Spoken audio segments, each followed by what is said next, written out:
ಸುಳ್ಳನ್ನೇ ಪ್ರತಿಪಾದಿಸಿ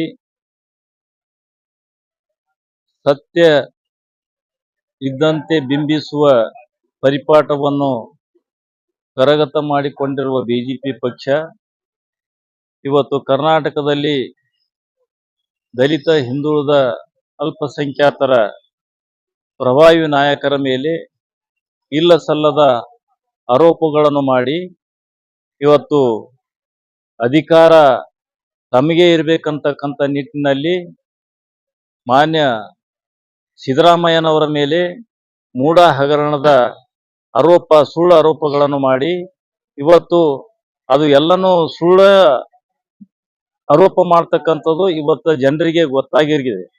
ಇವತ್ತು ಮೂಢ ಹಗರಣದಲ್ಲಿ ಸಿದ್ದರಾಮಯ್ಯನವರ ಪಾತ್ರ ಏನೂ ಇಲ್ಲ, ಅವರು ಅಧಿಕಾರ ದುರುಪಯೋಗ ಪಡಿಸಿಕೊಂಡಿಲ್ಲ ಅಥವಾ ಆ ಸೈಟಿಗಾಗಿ ತಾವೇನು ಅರ್ಜಿ ಸಲ್ಲಿಸಿಲ್ಲ ಅಂತಕ್ಕಂಥ ವಿಷಯ ಗೊತ್ತಾಗಿ ಇವತ್ತು ಜನರಿಂದ ಏನಪ್ಪಾ ಅಂದ್ರೆ ಚಿಮಾರಿ ಹಾಕಿಸ್ತಕ್ಕಂಥ ಬಿಜೆಪಿ ಪಕ್ಷ ಇವತ್ತು ಹಿಂದುಳಿದ ಪ್ರಭಾವಿ ನಾಯಕರನ್ನು ಅಧಿಕಾರದಿಂದ ಕೆಳಗಿಳಿಸ್ಬೇಕಂತಕ್ಕಂಥ ಹಲವಾರು ಕಾರ್ಯಚಟುವಟಿಕೆಗಳನ್ನು ಮಾಡಿ ಅದರಲ್ಲಿ ಸೋತು ಮತ್ತೆ ಈಗ ರಾಷ್ಟ್ರದಲ್ಲಿ ಒಂದು ದಲಿತ ಸಮುದಾಯದ ಪ್ರಭಾವಿ ನಾಯಕರಾಗಿರ್ತಕ್ಕಂಥ ಮಲ್ಲಿಕಾರ್ಜುನ್ ಖರ್ಗೆ ಅವರ ಕುಟುಂಬದ ಮೇಲೆ ಇಲ್ಲ ಸಲ್ಲದ ಆರೋಪಗಳನ್ನು ಮಾಡ್ತಾ ಇದ್ದಾರೆ.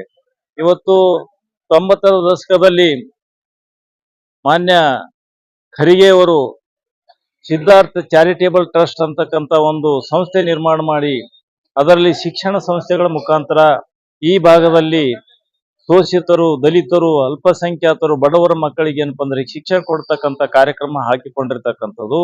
ಇದೇ ನಿಟ್ಟಿನಲ್ಲಿ ಇವತ್ತೇನಂತಂದ್ರೆ ಒಂದು ಶೋಷಿತ ಮತ್ತು ಬಡವರ ಮಕ್ಕಳಿಗೆ ಉದ್ಯೋಗ ಅವಕಾಶಗಳನ್ನು ಒದಗಿಸಲು ಮತ್ತು ವೃತ್ತಿಪರ ಶಿಕ್ಷಣ ಪ್ರಾರಂಭಿಸಲು ಮತ್ತು ಟ್ರೈನಿಂಗ್ ಸೆಂಟರ್ಗಳನ್ನು ಪ್ರಾರಂಭ ಮಾಡಲಿಕ್ಕೆ ಏನಂತಂದ್ರೆ ಇವತ್ತು ಒಂದು 5 ಎಕರೆ ಸೈಟ್ ಏನಪ್ಪಾ ಅಂದ್ರೆ KIDBಲಿಂದ ಮಂಜೂರಿ ಆಗಿರ್ತಕ್ಕಂಥದ್ದು. ಅದು ಎಲ್ಲಾ ನಿಯಮಗಳ ಆಧಾರದ ಮೇಲೆ ಏನಪ್ಪಾ ಅಂದ್ರೆ ಸರ್ಕಾರ ಮಂಜೂರು ಮಾಡಿರ್ತಕ್ಕಂಥದ್ದು.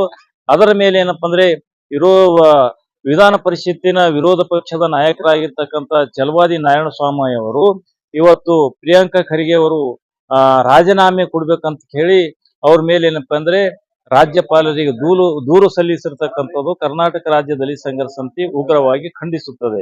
ಈ ನಿಟ್ಟಿನಾಗ ಛಲವಾದಿ ನಾರಾಯಣಸ್ವಾಮಿ ಅವರು ಒಬ್ಬ ಏನಪ್ಪಾ ಅಂತಂದ್ರೆ ಇವತ್ತು ವಿರೋಧ ಪಕ್ಷದ ನಾಯಕನಾಗಿ ಅದು ಬಿಜೆಪಿಯ ಋಣ ತೀರಿಸಲು ಏನಪ್ಪಾ ಅಂದ್ರೆ ಇಂಥ ದಲಿತ ನಾಯಕರ ತೇಜೋವಧೆಗೆ ಇವತ್ತೇನಪ್ಪಾ ಅಂದ್ರೆ ಮಾಡ್ತಾ ಇರ್ತಕ್ಕಂಥದ್ದು. ಅದು ಯಾವ ದಲಿತ ಸಮುದಾಯಗಳು ಕೂಡ ಇವತ್ತು ಸಹಿಸಿಕೊಳ್ಳಲಿಕ್ಕೆ ಸಾಧ್ಯವಿಲ್ಲ. ಇವತ್ತು 5 ದಶಕಗಳ ಕಾಲ ಇವತ್ತು ಮಲ್ಲಿಕಾರ್ಜುನ್ ಖರ್ಗೆ ಅವರು ಯಾವುದೇ ಒಂದು ಕಪ್ಪು ಚಿಕ್ಕೆ ಇಲ್ಲದೆ ತಮ್ಮ ರಾಜಕೀಯ ಜೀವನದಲ್ಲಿ ಅದನ್ನು ಗೌರವ ಉಳಿಸಿಕೊಂಡಿರ್ತಕ್ಕಂಥವ್ರು. ಅಂಥವ್ರ ಮೇಲೆ ಏನಪ್ಪಾ ಅಂದ್ರೆ ಛಲವಾದಿ ನಾರಾಯಣಸ್ವಾಮಿ ಅಂತಕ್ಕಂಥವನು ಹಲವಾರು ವಿಷಯಗಳಲ್ಲಿ ಏನಪ್ಪಾ ಅಂದ್ರೆ ಯಾವುದೇ ಒಂದು ಅದರ ತರ್ಕ ಇರಲಾರ್ದೆ ಏನಪ್ಪಾ ಅಂದ್ರೆ ಸುಳ್ಳನೆ ಏನಪ್ಪಾ ಅಂದ್ರೆ ಇವತ್ತು ಅಪವಾದ ಮಾಡ್ತಕ್ಕಂಥದ್ದು.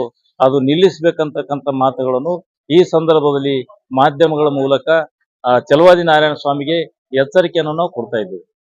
ಅರ್ಜುನ್ ಭದ್ರಿ.